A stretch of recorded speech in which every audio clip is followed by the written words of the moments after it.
Un roi sage, renommé pour sa clairvoyance, arriva dans un modeste village, niché parmi des collines ondoyantes.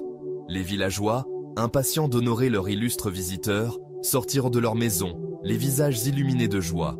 Ils se rangèrent le long des chemins poussiéreux, agitant les mains et s'inclinant, leurs murmures empreints d'admiration pour le souverain, dont la sagesse s'était répandue bien au-delà des frontières de son royaume. L'air vibrait d'anticipation, tandis que le roi, vêtu d'habits simples mais royaux, répondait à leur accueil par un hochement de tête serein. Au sein de la foule, un villageois s'avança, sa voix perçant l'enthousiasme. Il parla d'un homme du village, connu pour sa paresse et sa pauvreté. Cet homme, expliqua le villageois, passait ses journées à déplorer son sort, maudissant ses circonstances et méprisant quiconque osait lui offrir un conseil. Son amertume était devenue une ombre sur le village, un rappel de ce que le désespoir pouvait engendrer. Intrigué, le roi demanda qu'on le conduise à la demeure de cet homme, son expression impassible mais déterminée.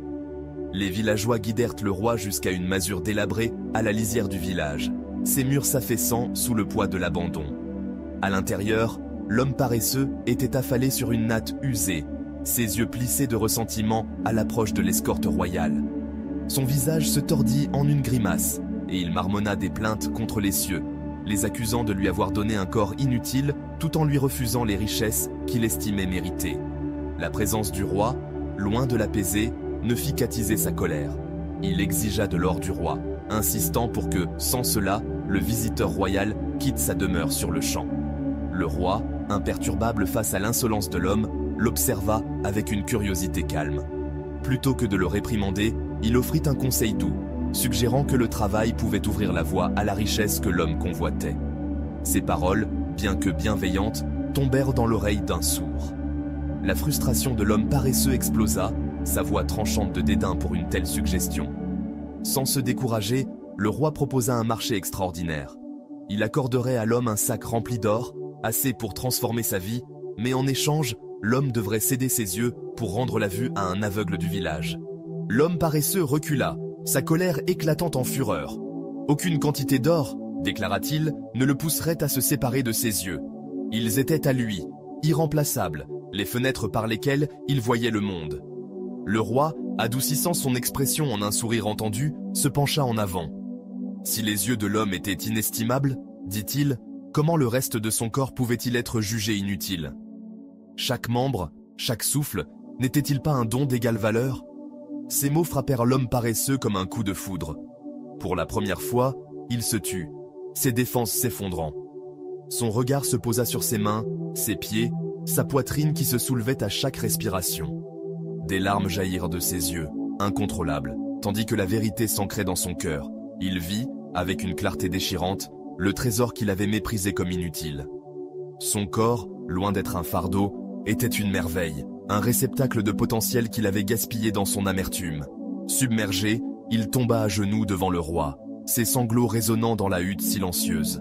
Le roi, d'un geste de compassion, posa une main sur l'épaule de l'homme, n'ajoutant aucun mot, car la leçon avait pris racine. L'homme paresseux se releva, transformé.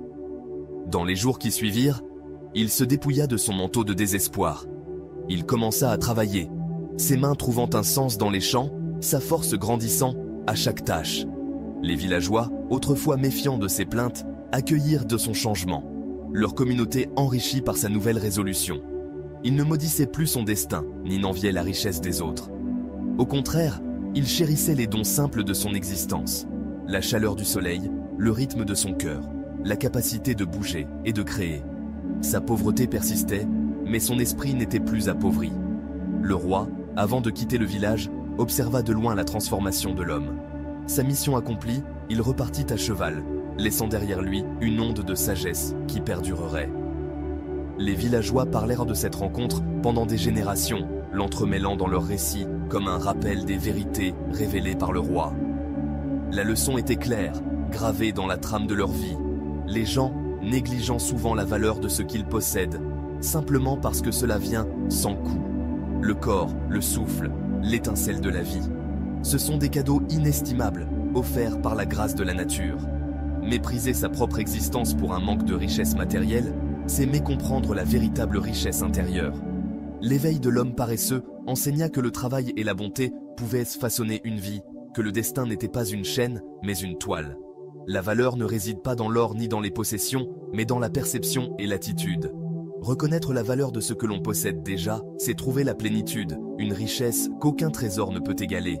La visite du roi, brève mais profonde, illumina cette vérité, incitant tous ceux qui entendirent l'histoire à chérir leurs propres dons inestimables et à vivre avec gratitude et détermination.